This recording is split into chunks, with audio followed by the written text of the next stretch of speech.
Hey! J'espère que vous allez bien, en tout cas moi je vais très bien.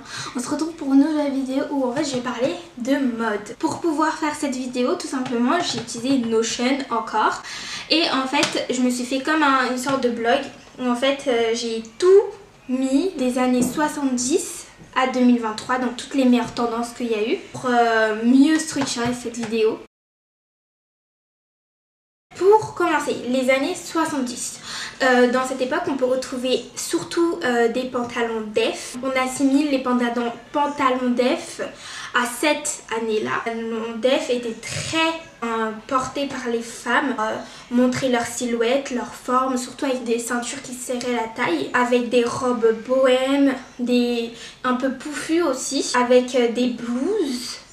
On pouvait voir aussi à cette époque le caractère Superwoman et surtout de la réussite financière parce que les femmes se développaient plus à un certain moment. Si on passe directement aux années 80, maintenant à cette époque c'était très le côté masculin qui venait vers les femmes avec des tenues assez plus amples qu'on peut voir dans les années 70 avec des pantalons un peu plus serrés au niveau de la taille pour montrer la corpulence et les hanches de la femme, alors qu'à cette époque, dans les années 80, c'est plutôt le côté masculin qui rentrait sur le côté vestimentaire des femmes. Cette année elle a été synonyme d'audace et aussi de stylisme parce qu'en fait cette année a ramené des pièces indémodables parce qu'encore aujourd'hui on peut voir que cette mode des années 80 revient dans nos années à nous parce que c'est vraiment là-bas que ces modes sont nés comparé à maintenant où on utilise vraiment plus les modes d'avant pour recréer de nouvelles modes en fonction de notre siècle. En plus les bijoux, les gros bijoux sont mis à l'honneur comparé à l'année d'avant. On peut retrouver les accessoires oversize. On peut le voir notamment sur la robe de la princesse Diana parce que sa robe était un peu plus ample. On peut le voir chez Sky Jackson. Enfin, on peut le voir aussi sur Donna Summer qui ramène un peu le côté disco. Donc des robes comme on peut le voir un peu plus ouvertes, un peu plus dans le mood de l'époque. La mode que j'espère ne va pas revenir. On peut la voir chez Jane Fonda, que je mets une photo juste là. Le côté les habits de sport un peu, on va dire moulants en quelque sorte. Mais avec les chaussettes qui sont pas des chaussettes, mais qu'on met sur le bas, au-dessus du pied, sur le mollet, pour donner peut-être un petit côté à eux. On rentre dans les années 90, vraiment la best époque, où en fait tout ce dont l'année 2023 dont je vais vous parler à la fin de cette vidéo a repris.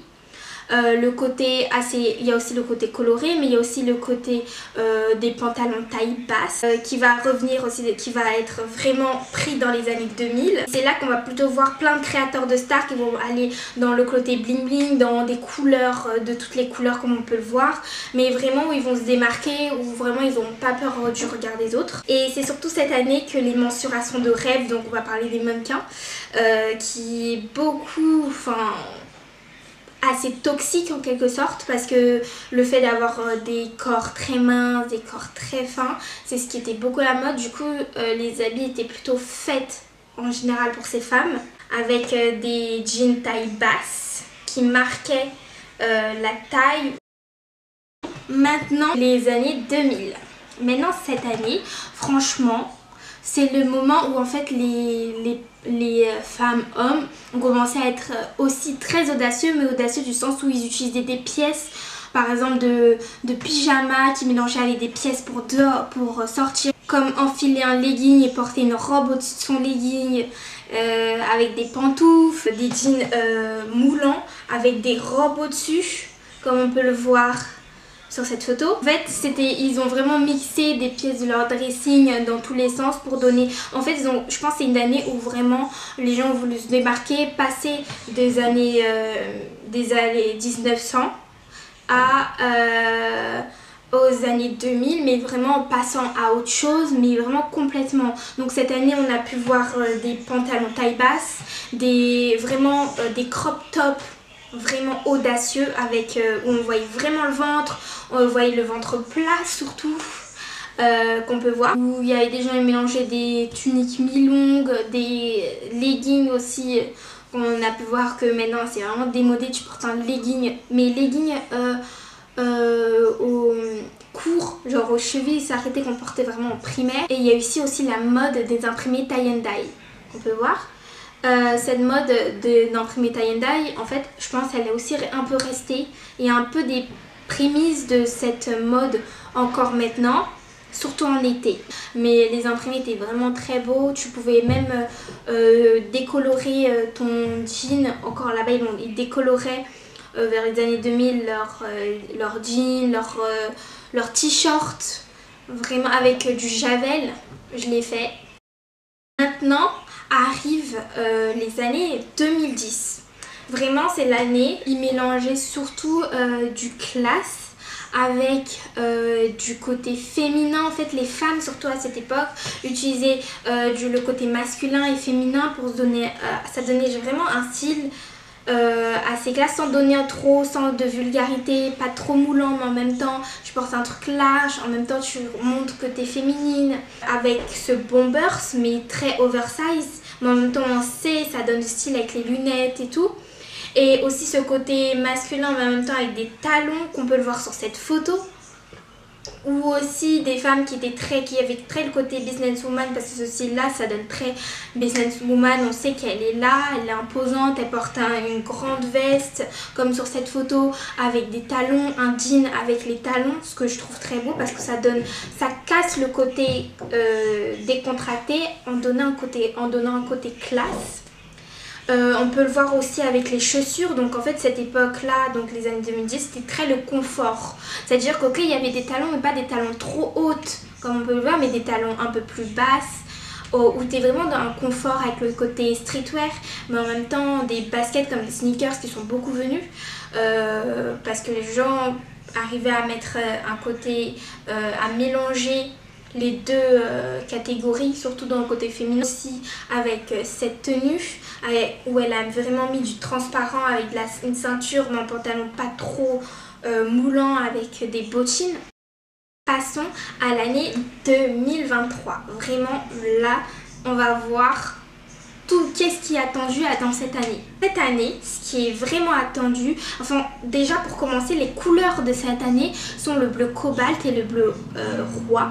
Sont des couleurs très pigmentées, très chaudes. Moi je les appelle les couleurs épicées parce que vraiment il y a des pigments forts, c'est imposant.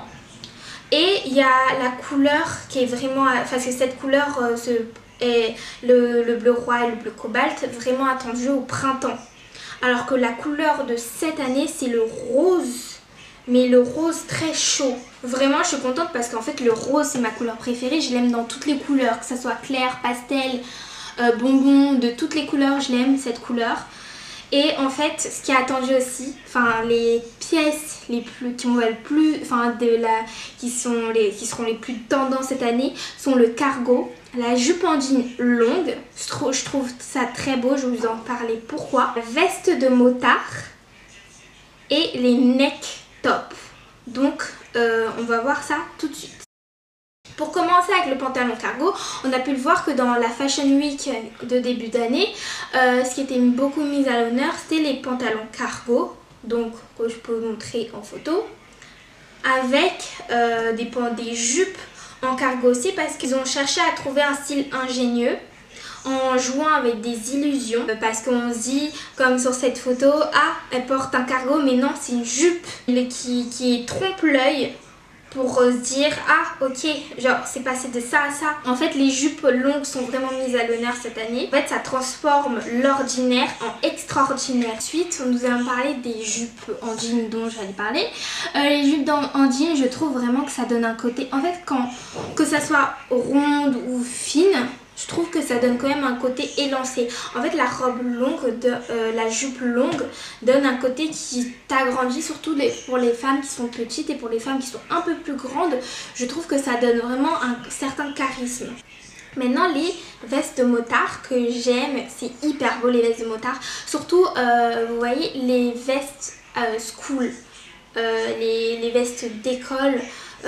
Plutôt au state mais en version motard, vraiment en cuir, Je trouve que ça donne un côté classe. En fait, si t'as pas envie de porter une grosse doudoune, déjà ça va te réchauffer en même temps. Et en même temps, t'es classe et t'as un certain flow. C'est-à-dire que la veste de motard, comme on peut le voir sur cette photo, ça peut tout casser. C'est-à-dire que tu peux porter une robe moulante et porter la veste de motard. Ça va pas donner le côté vulgaire, ça va donner un côté très cassé, un mélange comme des années avant, comme celle des années 2010.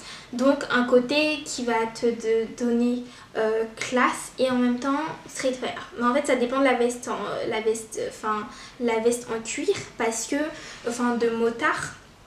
Parce qu'il y a plusieurs sortes, il y en a des courtes, des longues, ça dépend, il y a plusieurs modèles. Après il y a la tenue petit chaperon rouge, qui est en fait c'est le fait de se voiler la tête en même temps de porter une robe. Par exemple une robe avec une capuche. Parce qu'en fait ce genre de tenue, comme on peut voir en photo, c'est souvent assimilé à des tenues que des stars peuvent porter sur les tapis rouges, alors qu'en vrai maintenant on peut le porter quand on veut. Tu peux le porter quand tu veux sortir, c'est pas grave si ça en fait beaucoup, mais c'est beau. Je trouve ça très beau et puis tu peux trouver plusieurs robes à capuche, mais pas de ce sens là parce que c'est très comme ça, sauf qu'en fait ça donne un côté... je trouve ça donne un côté très habillé en fait. Donc on continue avec le neck top donc de la collection printemps-été qui a été mise à l'honneur à Fashion Week. Les neck top, moi j'aime bien parce que en fait ça donne un côté très... parce qu'en fait au début dans mon ancienne vidéo je disais que je n'aimais pas trop, mais parce que je m'étais pas très bien renseignée, et là je me suis bien renseignée. Et en fait ça dépend de comment tu l'assembles. Si tu portes en fait des neck tops c'est juste des tenues transparentes, des tops transparentes. Et tu peux l'assembler de plusieurs manières. Tu peux porter un soutien-gorge, une sorte de brassière en bas, des sous-corps avec un haut transparent, comme on peut voir sur les photos que j'ai montrées. Mais je trouve que c'est bien quand c'est bien habillé, mais pas non plus qu'on voit ta poitrine.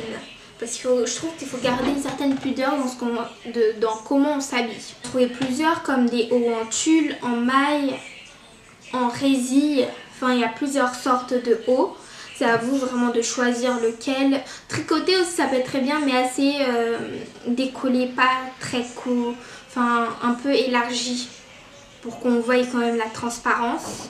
Aussi la façon bouquet de fleurs, avec des fleurs tropicales, des fleurs du sud, des fleurs vraiment comme vous pouvez le voir. Ça donne un côté très épicé comme j'aime dire, mais aussi très brillant avec des couleurs or, dorées, des façons fleurs, mais fleurs très tropicales. Et ça je trouve ça beau, mais en fait je trouve qu'on peut essayer de l'assembler pour sortir n'importe où, mais c'est très considéré comme des robes que l'on peut mettre que pour des soirées parce qu'elles sont très peps. Ensuite le baby blue. Le baby blue bien sûr il prend pas la place du bleu roi, mais le baby blue c'est une couleur que je vous mets, qui a été aussi mise à l'honneur à la Fashion Week printemps-été 2023, mais qui n'est pas forcément mise en avant comme les autres couleurs, mais c'est une couleur que j'aime beaucoup parce que je trouve que tu peux l'assembler avec n'importe quelle pièce. C'est une couleur assez simple, alors que le bleu roi, ça peps vraiment.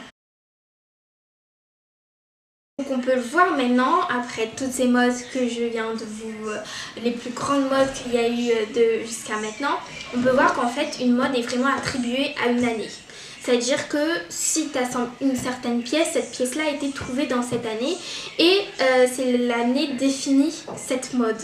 La mode définit l'année l'année où elles sont. Par exemple, maintenant on est plus dans les crop tops, les baggy, les choses comme ça. On peut le voir aussi à travers la condition sociale d'avant, par exemple la noblesse, parce que ça a souvent commencé là-bas. Et en plus, le côté streetwear des femmes a souvent, streetwear assez décontracté des femmes a commencé surtout avec Lanvin et Chanel, parce que c'est eux qui ont ramené le côté, surtout Lanvin, qui a vraiment ramené le côté décontracté de la femme, un peu moins, pas avec des corsets qui serraient vraiment la taille, mais vraiment dans un autre mood. Elle a décomplexé les choses en donnant quand même un côté plus classe. et plus féminin, un côté qui garde sa féminité en même temps. Pour le Chanel avec la petite robe noire. En fait c'est un art qui est appliqué à l'élégance féminine parce que je suis allée dans beaucoup d'articles comme Vogue, Marie Claire et plusieurs sites aussi de mode, fashion, surtout que là je fais un exposé sur la mode, donc forcément j'en avais besoin. Donc on peut voir que la mode est le symbole d'une année.